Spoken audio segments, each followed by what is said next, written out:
When the power goes out, most of us expect it to come back on within a few hours, but sometimes major storms cause widespread damage and outages can last longer than expected. The good news is that your electric co-op's line crews work long, hard hours to restore service safely to the greatest number of members. That's you in the shortest time possible. Ever wonder how they do it?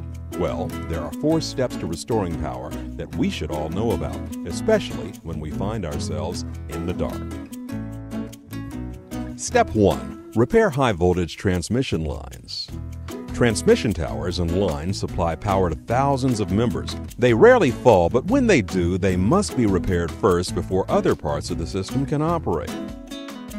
Step 2. Inspect distribution substation.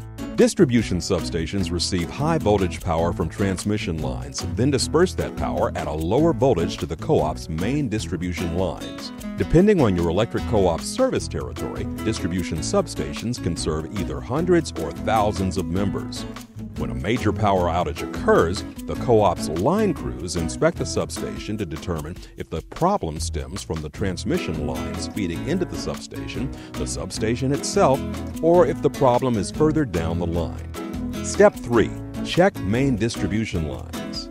If the problem cannot be isolated at a distribution substation, the main distribution lines are checked first. These lines carry power to large groups of members in your electric co-op's service territory. Step 4. Examine tap lines.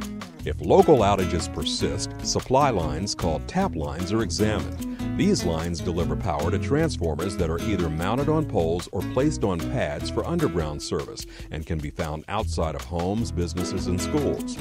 Occasionally, damage will occur on the service lines between the nearest transformer and your home. Has your neighbor ever had power while yours is out? That is why. When the problem is in the tap lines, co-op line crews will fix outages in an order that will restore service to the greatest number of members at a time. As you can see, restoring power after a major outage is a big job and involves much more than simply flipping a switch or removing a tree from a damaged line. When co-ops work to restore power, they often have the capability to work on multiple parts of the system simultaneously. This ensures reliable power with a faster response time. In the event of an outage, your local line crews will restore power safely to the greatest number of members in the shortest time possible, and we'll keep working until the lights are back on. As always, we appreciate your patience and your business.